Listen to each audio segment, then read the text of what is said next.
Let's understand the concept of res judicata under section 11 of Code of Civil Procedure Code. एक बार आपने case file कर दिया है, फिर उस केस में अगर कोर्ट का जजमेंट आ गया है तो आप वही केस वही पार्टी सेम सब्जेक्ट मैटर के साथ अप्लाई नहीं कर सकते हो, वही कोर्ट या दूसरे कोर्ट में। आप अपील कर सकते हो हायर कोर्ट में, बट आप किसी और डिफरेंट कोर्ट में जाके केस नहीं कर सकते हो। फॉर एग्जाम्पल, मिस्टर एक्स ने मिस्टर वाई के अगेंस्ट में केस फाइल करा है फॉर ब्रीच ऑफ कॉन्ट्रैक्ट और जजमेंट आ गया है।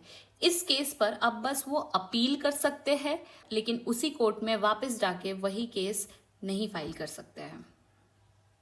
Stay of suit, which is also called doctrine of res sub judice under section 10 of CPC, says that अगर case file हो गया है और उसका अभी जजमेंट नहीं आया है, केस पेंडिंग है, तो उसके बीच में केस की कोई भी पार्टी कहीं और जाके केस फाइल नहीं कर सकती है on same subject matter between same parties.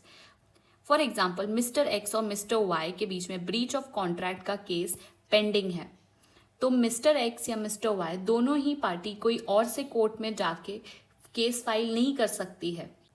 Object of stay of suit is reduces the burden of the court and avoid the judgment by different courts in same case। और अगर आपका कोई भी case foreign court में pending हो तो फिर आप इंडियन कोर्ट में उसी टाइम वो केस कर सकते हो।